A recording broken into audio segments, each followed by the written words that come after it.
গেছি কবরের মধ্যে, আপনি একটু ওই মাকে কবরের আযাব দেখাইয়া দাও।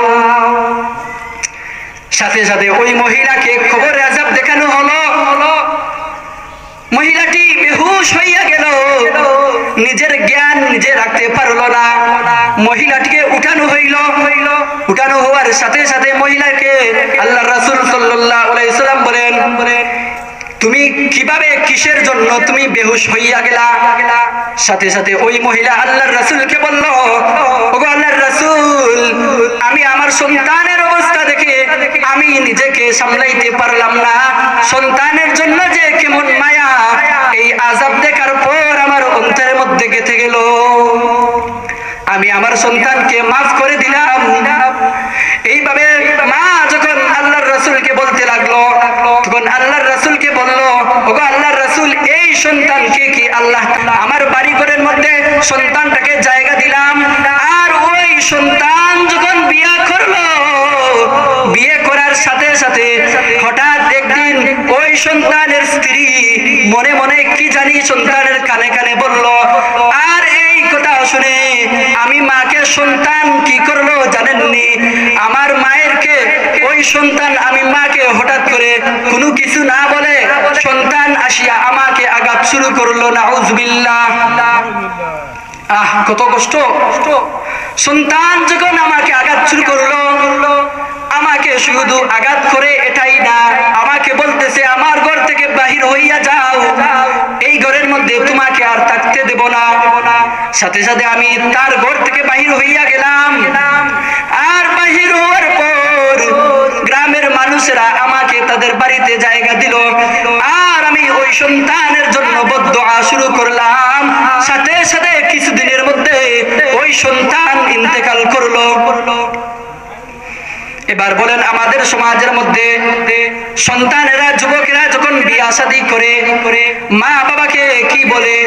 বাবাকে বলে বুইড়া বেডা, আর মাকে বলে বুইড়া বেডি। কথা ঠিক কিনা? শ্বশুর শাশুড়িকে কত সুন্দর করে ডাক দে, আব্বা আম্মু বলে এইভাবে ডাক দে। শ্বশুর শাশুড়ির জন্য বাজার থেকে মিষ্টি কিনে নে, কিন্তু ওই তার যেই সন্তানকে জন্মদাতা মা বাবার জন্য এক গ্লাস পানি পর্যন্ত 1 মাস 2 বছর 3 বছর ধরে যায়, কিন্তু এক গ্লাস পানি খাওয়ানোর ক্ষমতা হয় নাই। রুখসার সে বুরকা কা যারা পর্দা উঠা দো, রুখসার সে বুরকা কা যারা পর্দা উঠা দো, লিল্লাহি মুঝে হুসন খুদা দাদ দিখা দো, লিল্লাহি মুঝে হুসন খুদা দাদ দিখা দো। ऐ बहरे करम सदका हुसैन बिन अली का, ऐ बहरे करम सदका हुसैन बिन अली का, प्यासा हूँ मुझे शरबत दीदार पिला दो, प्यासा हूँ मुझे शरबत दीदार पिला दो। मजबूर हूँ मजबूर हूँ ऐ सैयद आलम, मजबूर हूँ मजबूर हूँ ऐ सैयद आलम, दीदार दिखाते नहीं आवाज सुना दो, दीदार दिखाते नहीं आवाज सुना दो। जिन लोगों के कहलते हैं शग तेरी गली के, जिन लोगों के कहलते हैं शग तेरी गली के, उन लोगों के दफ्तर में मेरा नाम लिखा दो, उन लोगों के दफ्तर में मेरा नाम लिखा दो। अल्हम्दुलिल्लाह अली इज़्ज़त अज़ीम सिफ़ात समी सिमात कबीर शान, जलील क़द्र रफ़ीअ ज़िक्र मुताअ अम्र जलील बुरहान, फ़ख़ीम इस्म अज़ीज़ इल्म वसीअ हिक्म कसीर गुफ़रान, जमील सनाइ जज़ील अताइ मुजीब दुआइ अमीम इहसान, सरीअ हिसाब शदीद इक़ाब अलीम अज़ाब अज़ीज़ सुल्तान। वनशहदु अन ला इलाहा इल्लल्लाह वहदहु ला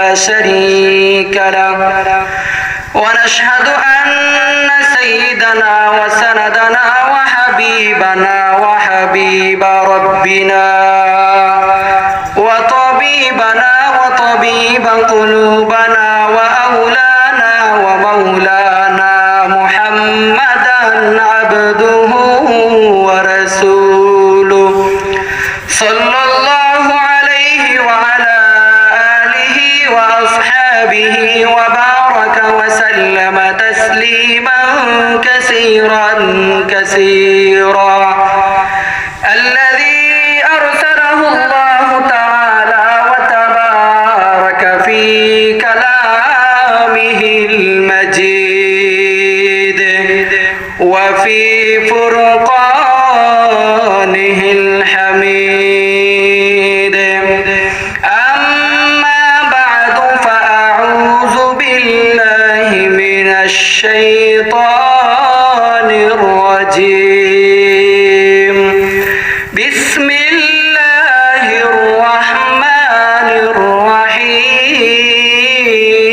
الرحيم أقم الصلاة لدلوك الشمس إلى غسق الليل وقرآن الفجر إن قرآن الفجر كان مشهودا وقال تعالى إن الذين قالوا ربنا الله ثم استقاموا فلا خوف عليهم ولا هم يحزنون وقال رسول الله صلى الله عليه وسلم أحب البلاد إلى الله مساجدها وأبغض البلاد إلى الله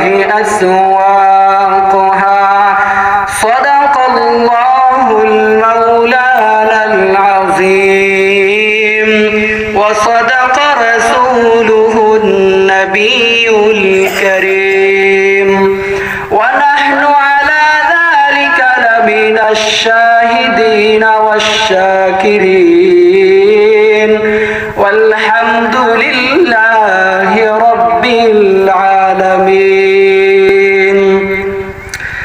জবান খুলে আওয়াজের সহিত আমরা দুরুদে ইব্রাহিম পড়ি আল্লাহুম্মা সাল্লি আলা মুহাম্মাদিন ওয়া আলা আলি মুহাম্মাদ কামা সাল্লাইতা আলা ইব্রাহিম ওয়া আলা আলি ইব্রাহিম ইন্নাকা হামিদুম মাজিদ আল্লাহুম্মা বারিক আলা মুহাম্মাদিন ওয়া আলা محمد كما باركت على إبراهيم وعلى آل إبراهيم إنك حميد مجيد زيارة مدينة کی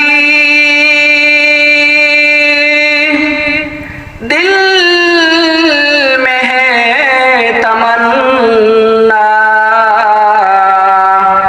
नहीं है मेरे पास सफर का समाना बलगल उला बिकमालिही कशफत दुजा बिजमालिही हसनत जमीउ खिसालिही सल्लु अलैहि ওয়ালিহি মোহব্বতের সাথে আমরা দুরূদ শরীফ পড়ি আল্লাহুম্মা সাল্লি আলা সাইয়্যিদিনা মাওলানা মুহাম্মাদ ওয়া আলা আলি সাইয়্যিদিনা মাওলানা মুহাম্মাদ সাইয়্যিদুল কওম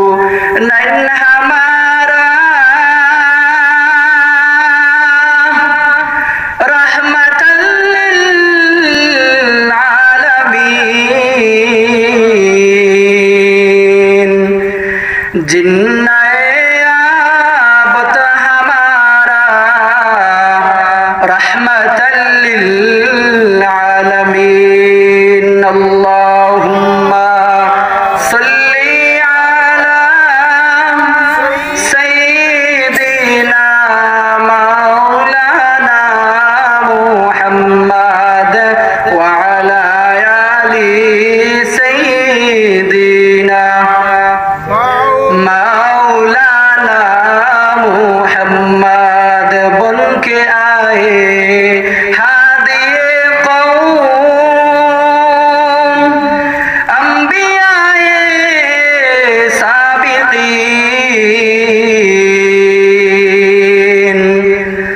रहबरे जा राजा है रहमतल लिल आलमीन। अल्लाहुम्मा सल्ली अला सय्यिदिना मौलाना मुहम्मद व अला आलि सय्यिदिना रुखसार से बुरका का जरा पर्दा उठा दो, रुखसार से बुरका का जरा पर्दा उठा दो, लिल्लाहि मुझे हुस्न खुदा दाद दिखा दो, लिल्लाहि मुझे हुस्न खुदा दाद दिखा दो। ऐ बहरे करम सदका हुसैन बिन अली का, ऐ बहरे करम सदका हुसैन बिन अली का, प्यासा हूँ मुझे शरबत दीदार पिला दो, प्यासा हूँ मुझे शरबत दीदार पिला दो। मजबूर हूँ मजबूर हूँ ऐ सैयद आलम, मजबूर हूँ मजबूर हूँ ऐ सैयद आलम, दीदार दिखाते नहीं आवाज सुना दो, दीदार दिखाते नहीं आवाज सुना दो। जिन लोगों के कहलते हैं शग तेरी गली के, जिन लोगों के कहलते हैं शग तेरी गली के, उन लोगों के दफ्तर में मेरा नाम लिखा दो, उन लोगों के दफ्तर में मेरा नाम लिखा दो। सुबह पढ़ी आमीन। ला इलाहा इल्लल्लाह, ला इलाहा इल्लल्लाह, ला इलाहा इल्लल्लाह, ला इलाहा इल्लल्लाह, ला इलाहा इल्लल्लाह। सुब्हानल्लाह अल्हम्दुलिल्लाह, ला इलाहा इल्लल्लाह, सुब्हानल्लाह अल्हम्दुलिल्लाह, ला इलाहा इल्लल्लाह, ला इलाहा इल्लल्लाह, ला इलाहा। আসমান জমিনে কাল্লা, চন্দ্র সূর্য এক আল্লাহ, আমরা বলি লা ইলাহা ইল্লাল্লাহ, লা ইলাহা ইল্লাল্লাহ, লা ইলাহা ইল্লাল্লাহ, লা ইলাহা ইল্লাল্লাহ, লা ইলাহা। আল্লাহ তোমার লীলা খেলা কেউ বুঝে কেউ বুঝে না, মাবুদ তোমার লীলা খেলা কেউ বুঝে কেউ বুঝে না। কাউকে রাখো গাছতলাতে মৌলা, কাউকে রাখো বাস তোলায়, লা ইলাহা লা ইলাহা ইল্লাল্লাহ, লা ইলাহা লা ইলাহা ইল্লাল্লাহ, লা ইলাহা। जिंदगी में बंदगी तू करना है, जिंदगी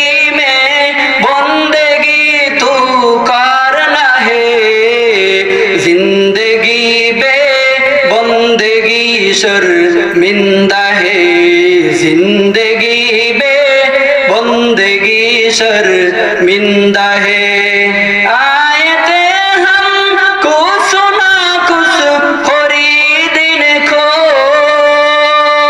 जैसे हो रोशन मेरे कल्ब रूह हो जैसे हो रोशन मेरे कल्ब रूह हो और न कोई चाह तू जा हमें नहीं और न कोई चाह तू जा हमें नहीं दुनिया में हो दुनिया का तलब करना हो बाजारे से गुजारे खरीदर न हो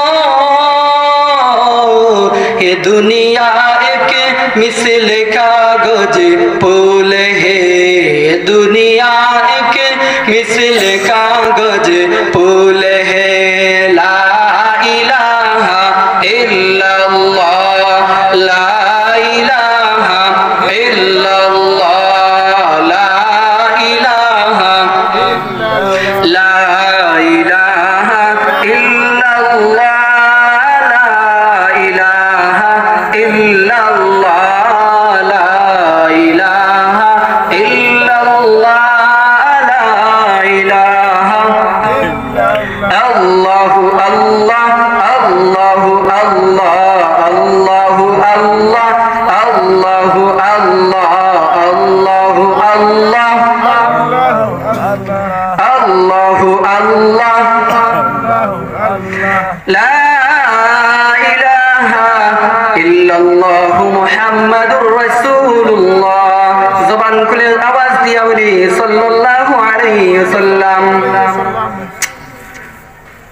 हजरत मीर मुहिउद्दीन रहमतुल्लाहि अलैहिर इसालेर सওয়াব উপলক্ষে 25তম বার্ষিক ইসলামী মহাসম্মেলনের আজকের সভাপতি প্রধান অতিথি উপস্থিত মুরব্বিয়ানে আজম যুবক ভাইরা মাইকের আওয়াজ যত দূর যায় পর্দার আড়ালের সম্মানিত মা ও বোনেরা সবাইকে আমার পক্ষ থেকে আসসালামু আলাইকুম ওয়া রাহমাতুল্লাহি ওয়া বারাকাতুহু ওয়া আলাইকুম আসসালাম ওয়া রাহমাতুল্লাহি ওয়া বারাকাতুহু আল্লাহ রাব্বুল আলামিনের দরবারে আমরা শুকরিয়া আদায় করি যেই মহান আল্লাহ পাক রব্বুল আলামিন এমন একটা জান্নাতের বাগানে মজমুআর মধ্যে গুনাহ মাফের সমাবেশের মধ্যে আল্লাহ সুবহানাহু ওয়া তাআলা আমাকে আপনাকে আসার বসার তৌফিক দান করেছেন এবং সামান্য সময় আলোচনা শোনার তৌফিক দান করেছেন আমরা সেই মালিকের দরবারে উচ্চ আওয়াজে শুকরিয়া আদায় করি বলি আলহামদুলিল্লাহ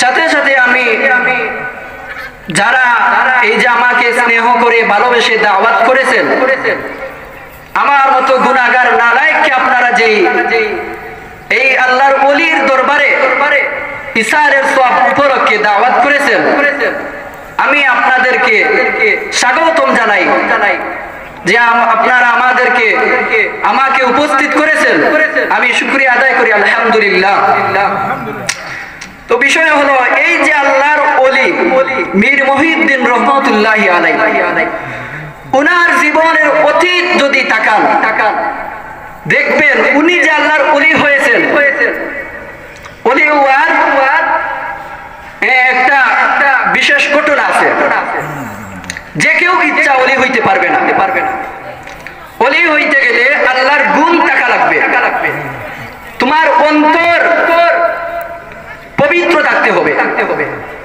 এই মীর মুহিউদ্দীন রহমাতুল্লাহি আলাইহি জীবনের অতীত যদি দেখবেন উনি জীবনে নিজের ইচ্ছায় নামাজ কাজা করেন নাই কথা ঠিক কিনা নিজের ইচ্ছায় তিনি কোনো মানুষকে কষ্ট দেন নাই উনার জীবনের মধ্যে দেখবেন অতীতকাল যখন তুকাইবেন তখন দেখবেন উনি আল্লাহ তাআলার জিকিরের মধ্যে উনার প্রতি সময় ঘন্টার ঘন্টা জবান চালু রাখছেন এই যে বিশেষ গুণগুলো এই বিশেষ গুণ যদি আপনার কাছে আমার কাছে থাকে, আর আমরা নামাজ না কাজা করে 5 ওয়াক্ত নামাজ জামাতের সহিত যদি আদায় করতে পারি, তাহলে আমাদেরও আল্লাহর ওলি হওয়া সম্ভব কি সম্ভব না? সম্ভব। তো এই যে আল্লাহর ওলির জীবনের অতীতকাল যদি আমরা টুকাই, এই ওলির উসিলায় আপনারা সবাই ধন্য হয়ে গেছেন, বলি আলহামদুলিল্লাহ। যেহেতু দুনিয়ার জমিনের মধ্যে আল্লাহর ওলির উসিলায় ধন্য হয়েছেন, আখিরাতে কি ধন্য হইতে চান না? আখিরাতে ধন্য হইতে গেলে কি করা লাগবে? সর্বপ্রথম নামাজ আদায় করা লাগবে। আমরা মুসলমান, ঈমান আনার সাথে সাথে ইসলামের রুকন কয়টা? 5টা। কালিমা, নামাজ, রোজা, হজ, যাকাত। এই যে প্রথমই কালিমা, আমরা কালিমা পড়ে মুসলমান হইলাম। মুসলমান হওয়ার সাথে সাথে আমরা নামাজ আদায় করতাম।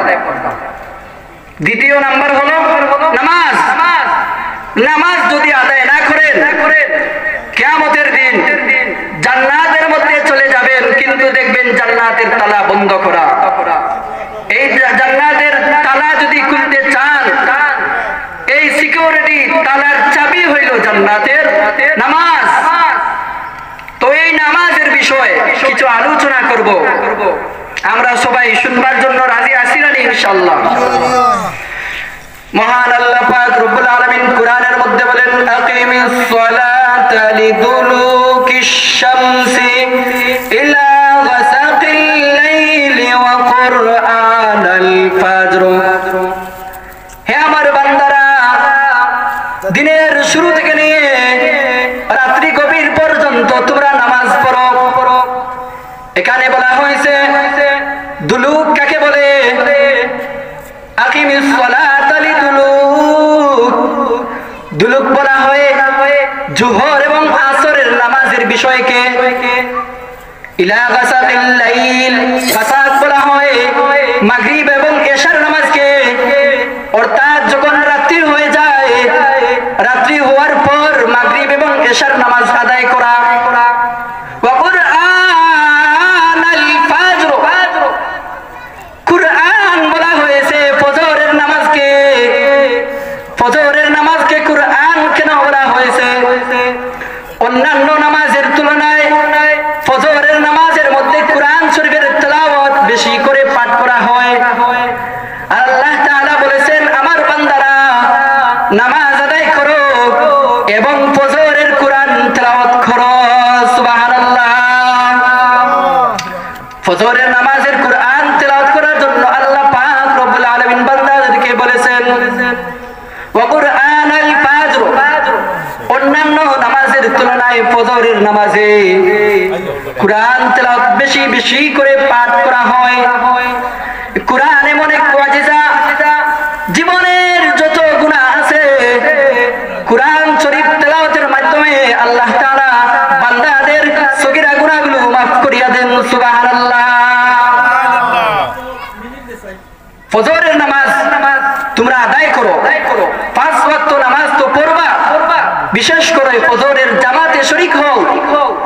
কারণ হয়েছে ফজরের জামাতের মধ্যে প্রত্যেক মসজিদের মধ্যে ইমাম সাহেবগণ যদিও কুরআন শরীফ থেকে তেলাওয়াত করেন, কিন্তু ফজরের নামাজের তুলনায় লম্বা কিরাত পড়েন।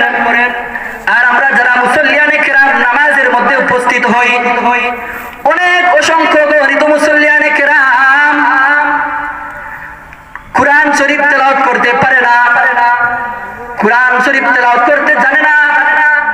তো আমরা যারা কুরআন শরীফ তেলাওয়াত করতে জানি না, কুরআন শরীফ তেলাওয়াত করতে পারি না, আমরা যদি ফজরের নামাজের মধ্যে শরীক হইয়া যাই, তাহলে ফজরের কুরআন শরীফ তেলাওয়াত আমাদের মাধ্যমে আমরা যে নামাজের ভিতরের মধ্যে কুরআন শরীফ তেলাওয়াত শুনবো, এই কুরআন শরীফ তেলাওয়াত ফজরের কুরআন হইয়া যাইবে। সুবহানাল্লাহ। তো আমরা তো ফজরের নামাজে দেখতে পাই মানুষ নাই বলতে চলে।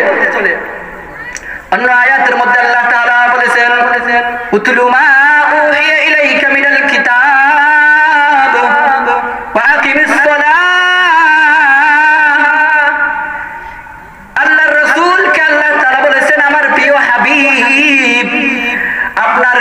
যেই গ্রন্থ আমি অবতীর্ণ করলাম এই কোরআন তুমি তেলাওয়াত করো, ওয়া আকিমিস সালাহ, এবং তুমি নামাজ পড়ো। ইন্নাস সালাতা তানহা আনিল ফাহশাই ওয়াল মুনকার, নিশ্চয় নিশ্চয় নামাজের মাধ্যমে মানুষ অশ্লীল কাজ থেকে, খারাপ কাজ থেকে বাঁচতে পারে। ওয়ালা যিকরুল্লাহি আকবার, আল্লাহ তাআলার এমন এক শরণ, বান্দা দুনিয়ার জমিনের মধ্যে ভালো কাজ করলে আল্লাহ তাআলা দেখেন, মন্দ কাজ করলেও আল্লাহ তাআলা দেখেন। ওয়াল্লাহু ইয়ালামু মা তাসনাউন, আল্লাহ তাআলা বান্দা যাই করে তাই দেখেন। বান্দার যে সমস্ত গুণ আছে, যদি কেউ নামাজ পড়ে আল্লাহ তাআলা বলেন নামাজের মাধ্যমে মানুষ, বান্দা যখন কোনো বিপদের মধ্যে পড়ে, এই বিপদের মধ্যে পড়ার কারণে দেখবেন বিপদ আইছে বড় হইয়া, আর হঠাৎ বিপদ বড় হওয়ার কারণে দেখা যায় বিপদ ছোট হয়ে যায়। এমন হয় কি হয় না? এমন কিসের জন্য হয় বান্দা তুমি তো টের পাও না? এমন হয় রে বান্দা, তুমি যে মসজিদের মধ্যে গিয়া আল্লাহ তাআলাকে সিজদা করো, ওই সিজদার বদৌলতে আল্লাহ তাআলা তোমাকে বিপদ থেকে বাঁচাইয়া দেন। তো নামাজ পড়ার দরকার আছে না নাই? নামাজের মাধ্যমে আল্লাহ পর্যন্ত পৌঁছানো যায়। দেখবেন যারা নামাজের মধ্যে শান্তি পায়, নামাজের মধ্যে যারা শান্তি পায়, রুকু করে বেশিক্ষণ, তার মন চায় রুকুর মধ্যে ঘন্টার ঘন্টা কাটাইয়া দেয়। সিজদার মধ্যে যখন চলে যায় মনে হয় হায় রে, এই সিজদার মধ্যে আমার জীবনটাকে শেষ করে দেই। যখন তার অন্তরের মধ্যে আল্লাহর মহব্বত পয়দা হয়ে যায়, তখন এক সিজদা দিয়া বেশিক্ষণ তাকায় বান্দা, রুকুর মধ্যে গিয়া বান্দা বেশিক্ষণ তাকায়, নিচের দিকে তাকায়, আর বলে হায় এই রুকু দিয়া যদি আমি ইন্তেকাল করে যেতাম, আমি নিশ্চয় নিশ্চয় জান্নাতের মধ্যে চলে যেতাম। সুবহানাল্লাহ। এমন অন্তর আসেনি না? এমন তো অন্তর নাই। আপনারা বলবেন কিভাবে? আমাদের সমাজের মধ্যে তো মানুষ, আগেরকার যুগের মধ্যে যেমন মানুষ নামাজি ছিল, কিন্তু বর্তমান যুগে মানুষ নামাজি নাই। আগেরকার মুরব্বিয়ানে কেরামগণ নামাজের মধ্যে যখন চলে যেতেন, দেখা যাইতো 2 রাকাত নামাজ তাদের কমপক্ষে 5 মিনিট দেরি হইতো। কিন্তু বর্তমানে যারা নামাজ পড়ে 2 রাকাত নামাজ 1 মিনিটেই পড়ে নে। এই যে 1 মিনিটে নামাজ সবাই পড়লো, এদের নামাজের মজা লাগছে না? তো নামাজের মজা যখন লাগবে, 2 রাকাত নামাজ বান্দা 10 মিনিটে পড়বে, রুকুর মধ্যে গিয়া বেশিক্ষণ রুকু করবে, সুবহান রাব্বিয়াল আযীম এইভাবে বান্দা 10 বার পড়বে। আবার যখন সিজদার মধ্যে চলে যাইবে, বান্দা যখন সুবহান বলবে, রাব্বিয়াল আ'লা বলার সাথে সাথে আল্লাহ তাআলা স্বয়ং বান্দার যায় নামাজের মধ্যে আসিয়া হাজির হইয়া যায়। আল্লাহ তাআলা বলেন, বান্দা তুমি বিপদের মধ্যে পড়ছো, আসো আমার সঙ্গে মুলাকাত করো, আমার কাছে 2 রাকাত নামাজ আদায় করো, দেখো আমি তোমাকে বিপদ থেকে বাঁচাইতে পারি কিনা। সিজদার মধ্যে যখন বান্দা গিয়া সুবহান বলে, রাব্বিয়াল আ'লা বলার আগেই আল্লাহ তাআলা ওই বান্দার যায় নামাজের মধ্যে আসেন। আর আল্লাহ তাআলা ডাক দিয়ে বলেন, রে বান্দা, তুমি কি চাইবা না চাইবা এটা আমি আল্লাহ তাআলা অবশ্যই জানি। আচ্ছা হোক আছে, আমরা অন্তরের খবর আল্লাহ জানেন নাকি?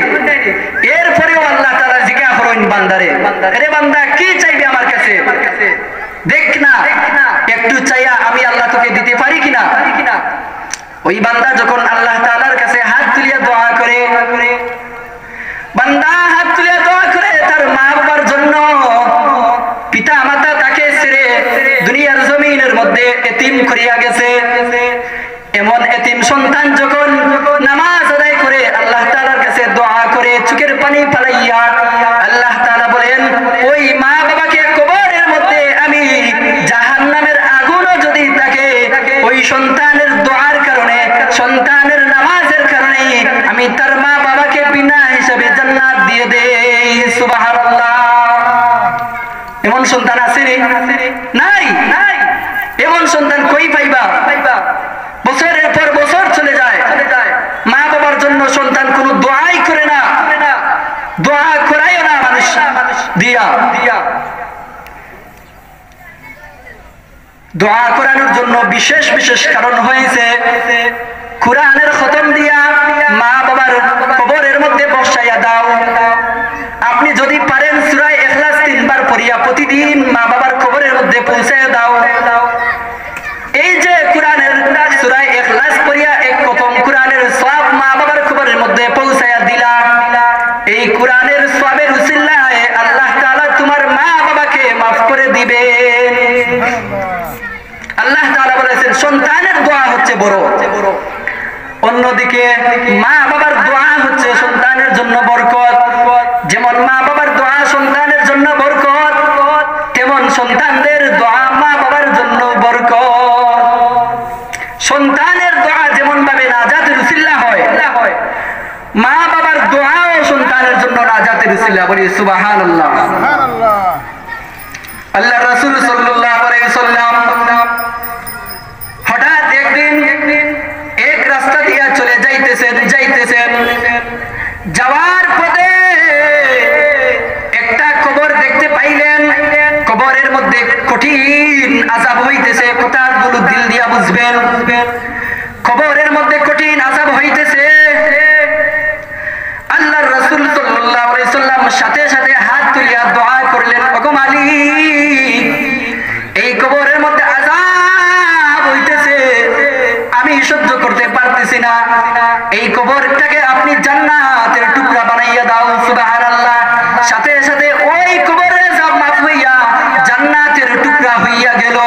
কিন্তু দেখা যায় আরেকটুকু জায়গা যখন সামনের দিকে আগাইলেন, আগানোর পর দেখা যায় আরেকটা কবরের মধ্যে জাহান্নামের আগুন জ্বলতেছে। আল্লাহ রাসূল দোয়া করেন, কিন্তু দেখা যায় যতই দোয়া করেন ততই জাহান্নামের আগুন দ্বিগুণ হইয়া যাইতেছে।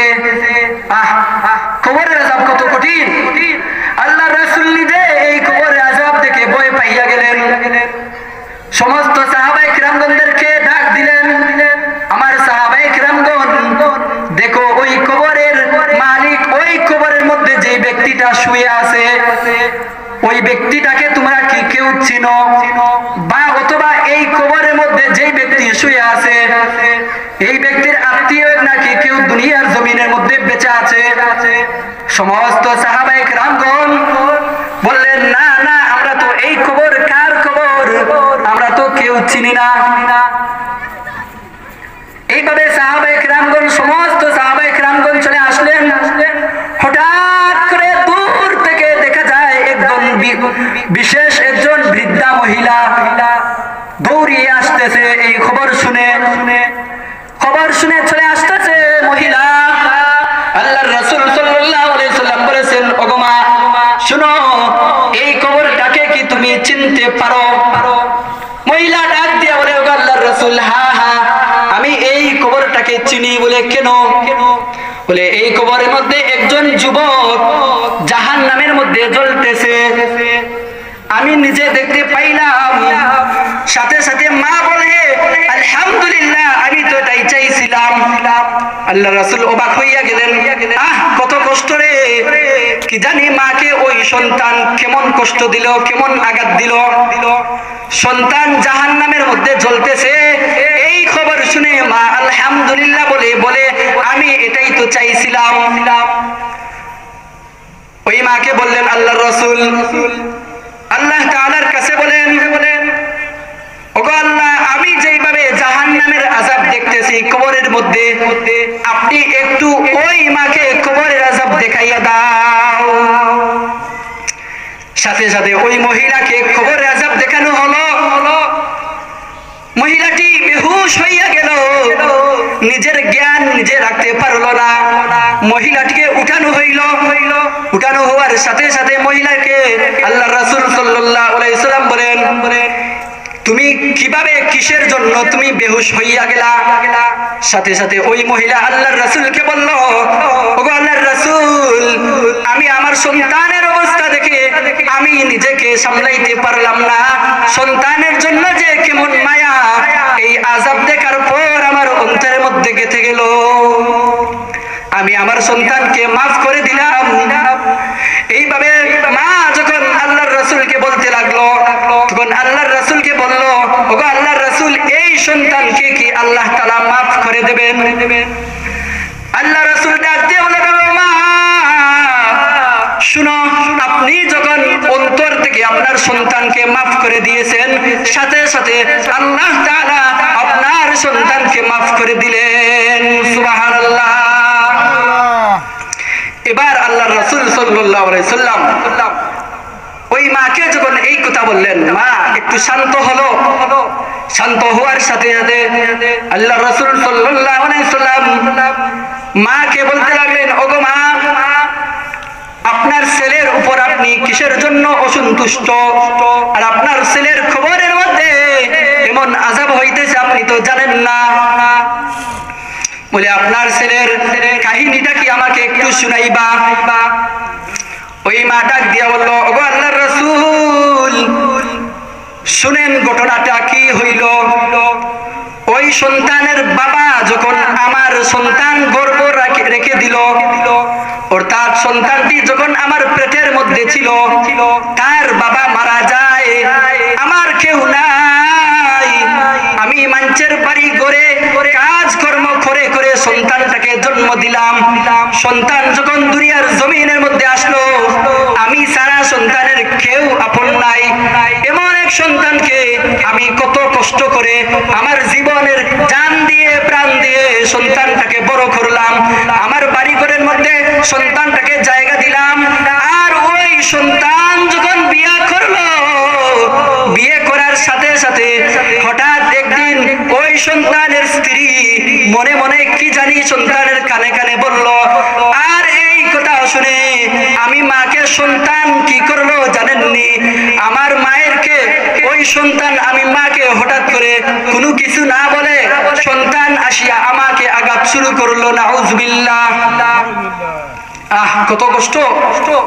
সন্তান যখন আমাকে আঘাত শুরু করলো, আমাকে শুধু আঘাত করে এটাই না, আমাকে বলতেছে আমার ঘর থেকে বাহির হইয়া যাও, এই ঘরের মধ্যে তোমাকে আর থাকতে দেব না। সাথে সাথে আমি তার ঘর থেকে বাহির হইয়া গেলাম। আর বাহির হওয়ার পর গ্রামের মানুষেরা আমাকে তাদের বাড়িতে জায়গা দিল। আর আমি ওই সন্তানের জন্য বদদুআ শুরু করলাম।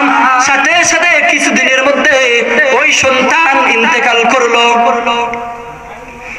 এবার বলেন, আমাদের সমাজের মধ্যে সন্তানেরা, যুবকেরা যখন বিয়া শাদী করে মা বাবাকে কি বলে? বাবাকে বলে বুইড়া বেডা, আর মাকে বলে বুইড়া বেডি। কথা ঠিক কিনা? শ্বশুর শাশুড়িকে কত সুন্দর করে ডাক দে, আব্বা আম্মু বলে এইভাবে ডাক দে। শ্বশুর শাশুড়ির জন্য বাজার থেকে মিষ্টি কিনে নে, কিন্তু ওই তার যেই সন্তানকে জন্মদাতা মা বাবার জন্য এক গ্লাস পানি পর্যন্ত 1 মাস 2 বছর 3 বছর ধরে যায়, কিন্তু এক গ্লাস পানি খাওয়ানোর ক্ষমতা হয় নাই। কথাটা কি বাস্তব কি বাস্তব না? সমাজ কতটুকু দূরে চলে গেছে। মা বাবাদেরকে যারা কষ্ট দিবে এমন হইবে। মা বাবা যতক্ষণ পর্যন্ত সন্তানকে ক্ষমা না করে দেবে, কবরের মধ্যে আযাব হইতে থাকবে, আযাব হইতে থাকবে। এমনকি হাসরের ময়দানে যদি মা বাবা সন্তানটাকে আল্লাহ তাআলার কাছে বলে না যে আমি আমার সন্তানকে মাফ করে দিলাম, আপনিও আমার সন্তানকে মাফ করে দেন, এটাই যদি কোনো মা বাবা বলে না, ওই সন্তানটাকে জাহান্নামের মধ্যে জ্বলতে হইবে। এখন আপনার কাছে আপনার প্রস্তুত, আপনি আপনার মা বাবাকে খেদমত করবেন, আপনি হইবেন জান্নাতি। আর আপনি যদি আপনার মা বাবাকে দুঃখ কষ্ট দেন, আপনি হইবেন জাহান্নামী। আপনার জান্নাত আপনার লগে থাকে কিন্তু আপনি জান্নাত টুকাইয়া পান না। জান্নাত পাওয়ার জন্য আপনি বাড়ি থেকে বাইতুল্লাহ গিয়া হজ করেন, উমরা করেন, কিন্তু আপনার যেই মা বাবা, ওই মা বাবার দিকে যদি আপনি নেক নজরে একবার তাকান, একটা কবুল হজের সওয়াব আল্লাহ তাআলা লিখে দেন। সুবহানাল্লাহ। তাহলে মা বাবার সঙ্গে ভালো আচরণ দেখানোর দরকার আছে না নাই?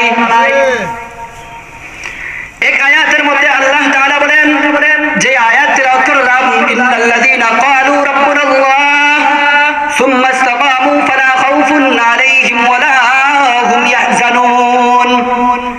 মানুষদের মধ্যে যে সমস্ত মানুষ ঈমান আনার পর ইসলামের উপর অটল অবিচল থাকবে, তাদের কোনো চিন্তা নাই, তাদের কোনো পেরেশানি নাই, হাসরের ময়দানে তাদের কোনো অভিযোগ নাই। আর যারা মুশরিক থাকবে, কাফের থাকবে, তারা আফসোস করতে থাকবে, হায় রে হায়, কিসের জন্য ইসলামের মধ্যে অটল অবিচল থাকলাম না, কিসের জন্য ইসলামের বিরোধিতা করলাম। যদি বিরোধিতা করতাম না, আজকে এইভাবে জাহান্নামের মধ্যে জ্বলতে হইতো না। অন্য আয়াতে আল্লাহ তাআলা বলেন, ওয়া মিনান নাসি মান ইয়াবুদুল্লাহ আলা হারফ ফাইন আসাবাহু খায়রুন তুমাআন্না বিহি ওয়া ইন আসাবাতহু ফিতনাতুন ইনকালাবা আলা ওয়াজহি খাসিরাদ দুনিয়া ওয়াল আখিরাহ যালিকা হুয়াল খুসরানুল মুবিন। মানুষদের মধ্যে এমন মানুষ আছে, ঈমান আনার পর ইসলামের মধ্যে সর্বপ্রথম নামাজ পর্যন্ত আদায় করে, এমনকি তার ঈমান এমন ভাবে মজবুত করে, এমন ভাবে মজবুত করে ইসলামের উপর অটল অবিচল থাকে, কিন্তু বিপদ যখন সামনের দিকে আগাইয়া আসে রে বান্দা, কথাটুকু দিল দিয়া বুঝবেন। ইসলামের কাজ করতেছে ঠিক, যখন দেখলো ইসলামের কথা বললে, ইসলামের সঙ্গে কথা বললে, অথবা ইসলামের উপর অটল অবিচল থাকলে বিভিন্ন ধরনের কঠিন শাস্তি আইতে পারে। ইসলামের উপর অটল অবিচল থাকলে বিপদ আইতে পারে, মুসিবত আইতে পারে। সাথে সাথে ওই সমস্ত বান্দারা ইসলাম ছেড়ে, ধর্ম ছেড়ে দেয়, কর্ম ছেড়ে দেয়, বলে নাউযুবিল্লাহ। আপনারা তো খেয়াল করে নিছেন অন্য ভাই, কথা বুঝতে পারছেন না তো? কথা কইলাম যে যারা ইসলামের মধ্যে অটল অবিচল থাকে, বিপদ আসলে তারা কি করে, মুসিবত আসলে ইসলামের উপর যদি কোনো অঘটন দেখা দেয়, তাদের ঈমান মজবুত আছে, কিন্তু দেখা যায় কোনো বিপদ সামনে আসছে, সাথে সাথে তারা ধর্ম ছেড়ে দেয়, কর্ম ছেড়ে দেয়, বলি নাউযুবিল্লাহ। আছে না নাই? দেখে যদি ইসলামের পক্ষে কথা বললে বিপদ আইব, তখন সে কিতা করে ইসলামের পক্ষ থেকে বিপক্ষ হয়ে যায়। আল্লাহ তাআলা বলেন, তোমরা দুনিয়াতেও বরবাদ, তোমাদের দুনিয়াও বরবাদ, আখিরাতেও বরবাদ। নাউযুবিল্লাহ। এত কষ্ট করার পর সামান্য বিপদকে যদি তুমি, বিপদের সময় যদি ইসলামের উপর অটল অবিচল থাকতে পারলা না, এই সামান্য বিপদের কারণে দুনিয়াও বরবাদ, আখিরাতেও বরবাদ। এমন মানুষ আছে না নাই? যত বিপদ আসুক না কেন ইসলামের উপর অটল অবিচল থাকতে হবে। আর যারা অটল অবিচল থাকার পর বিপদ দেখিয়া পিছনে ফেলে যায়, পিছনের দিকে সরে যায়, সামনের দিকে আগায় না, তাদের দুনিয়াও বরবাদ, আখিরাতেও বরবাদ। ইন্নাল্লাযীনা ক্বালু রাব্বুনাল্লাহু সুম্মা ইসতাকামু ফালা খাউফুন আলাইহিম ওয়ালা হুম ইয়াহজানুন।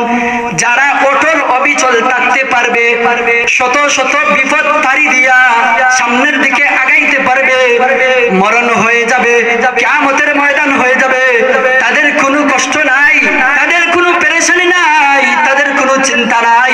আল্লাহ তাআলা বলেন, আমি তোমাদেরকে ঘোষণা করে দিলাম, তোমরা সবাই জান্নাতি।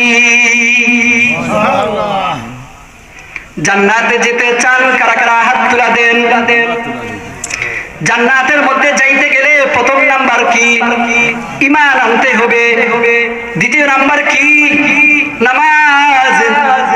প্রথমেই আলোচনা শুরু করলাম নামাজ দিয়া। ঈমান আনার সাথে সাথে নামাজ, দেখবেন কিছু মানুষকে যদি জিজ্ঞাসা করেন ভাই নামাজে চলে আসেন, বলবে ভাই নামাজে যাইতে পারবো না, আমার কাপড়ের মধ্যে সমস্যা। আরে ভাই, কাপড়ের মধ্যে সমস্যা যদি হয়, তোমার যদি ইন্তেকাল হইয়া যায়, তুমি যদি অপবিত্র অবস্থায় মারা যাও, তোমাকে মানুষ কিভাবে পবিত্র বানাইবে? তুমি তো অপবিত্র অবস্থায় কবরের মধ্যে যাইবে, ঠিক কিনা? এমন মানুষ আছে নামাজের কোনো পরিচয় নাই, ইসলাম দাবি করে, বলে আমি ইসলাম দাবি করি, আমি মুসলমান, কিন্তু আমার নামাজ না পড়লে আমার ঈমান ঠিক আছে। আচ্ছা হোক আসাই, যদি কেউ নামাজ না পড়ে আর বলে ঈমান ঠিক আছে, আসলে তার ঈমান ঠিক আছে কি তার ঈমানের মধ্যে বেজার আছে? নামাজ পড়ে না কই আমার ঈমান ঠিক আছে, হ্যাঁ আমি নামাজ পড়ি না, তাহলে কি হইছে? আমার ঈমান ঠিক আছে, এ গর্ব করে, বুঝছেন নি? তো নামাজ না পড়লে আল্লাহ তাআলা বলেন যারা নামাজকে অমান্য করবে তাদের ঈমান চলে যাবে। ওই যে হইছে যে নামাজ না পড়লে আমার ঈমান ঠিক আছে, অর্থাৎ এ নামাজকে অস্বীকার করিল না, নামাজকে অস্বীকার করার কারণে তার ঈমান চলে গেছে, তাকে আবার ঈমান নতুন করে আনতে হবে, ঠিক কিনা? রমজান আসে, নামাজ নাই, রোজার কোনো পাত্তা নাই, এমন মানুষ আছে না নাই? তুমি রমজান এলে রাখো না রোজা, দিনকে করো আগা, পয়সা করির নেই তো অভাব, দাও না তো যাকাত, ঠিক কিনা? তুমি ইমানদারির বড়াই করো, নেই তোমার ঈমান, তুমি কেমন মুসলমান, কেমন মুসলমান, তুমি কেমন মুসলমান? নামাজের সাথে নাই পরিচয়, মানো না কুরআন, তুমি কেমন মুসলমান, কেমন মুসলমান, তুমি কেমন মুসলমান? তুমি নবীর উম্মত দাবি করো, সুন্নাহ মানো না, নবীর অপমানে তোমার হৃদয় কাঁদে না, তুমি বিজাতীয় সংস্কৃতিতে সপেছ কুরআন, তুমি কেমন মুসলমান, ঠিক না? তুমি সুদের টাকায় প্রাসাদ করো, ঘুষ ছাড়ো না, দিন দুঃখিনা কে মরে খবর রাখো না, তুমি সুদকেও বিচার করো সাজিয়া প্রদান, তুমি ঘুষকেও বিচার করো সাজিয়া প্রদান, তুমি কেমন মুসলমান? আছে না নাই?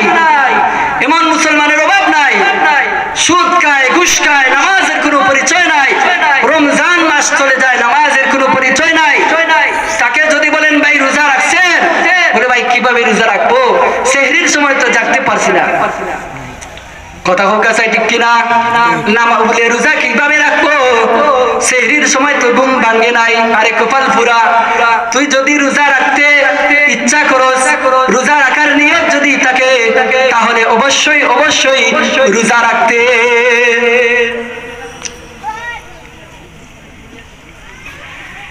একটা হাদিস তেলাওয়াত করছিলাম, আহাব্বুল বিলাদি ইলাল্লাহি মাসাজিদুহা ওয়া আবগাদুল বিলাদি ইলাল্লাহি আসওয়াকুহা, আল্লাহ তাআলার কাছে সর্বোত্তম জায়গা হলো মসজিদ, আর সব থেকে খারাপ জায়গা হলো বাজার।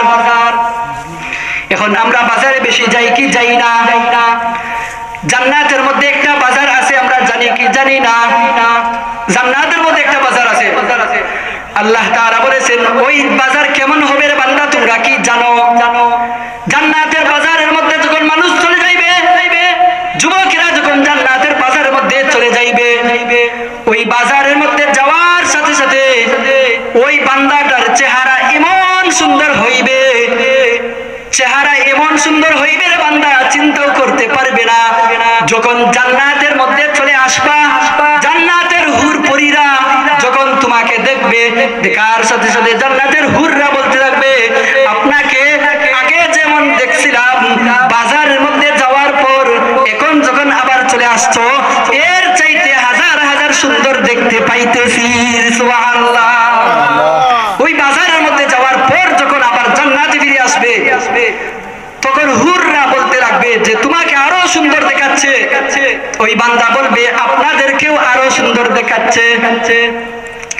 এইভাবে তারা গল্প করতে থাকবে, একে অন্যের গুণগান গাইতে থাকবে। তো তো ওই বাজারের মধ্যে যাইতে হলে দুনিয়ার বাজারের মধ্যে বেশি যাওয়া লাগবো কি লাগবো না? দুনিয়ার বাজারও যাইতে বেশি। ওই বাজারে যদি যাইতে চাও জান্নাতের বাজারে, তাহলে দুনিয়ার বাজার থেকে গাফেল করতে হবে নিজেকে। অর্থাৎ দুনিয়ার বাজারে যত বেশি যাইতাম বাজারে যাওয়া বন্ধ করে দিতে হবে। আগে যত বেশি যাইতাম, এখন যদি প্রয়োজন হয় বাজারে যাইব, বাজার করা শেষ আবার নিজের বাড়িতে চলে আসবো। অযথা সময় নষ্ট করব না। কারণ হলো যারা বাজারে চলে যায় তারা নামাজও ছেড়ে দেয়। অসংখ্য গুণে তোমার সবাই না, অনেক আছে বাজারে গেছে কিন্তু আজান হয়েছে সাথে সাথে মসজিদের মধ্যে চলে গেছে, কিন্তু অসংখ্য গণিত মানুষ এদিকে আজান হইতেছে কিন্তু টেলিভিশন দেখতেছে, নামাজের কোনো খবর নাই। এজন্য আল্লাহ তাআলা বলেছেন আহাব্বুল বিলাদি ইলাল্লাহি মাসাজিদুহা, সব থেকে উত্তম জায়গা হলো মসজিদ। ওয়া আবগাদুল বিলাদি ইলাল্লাহি আসওয়াকুহা, আর সব চাইতে খারাপ জায়গা হলো বাজার।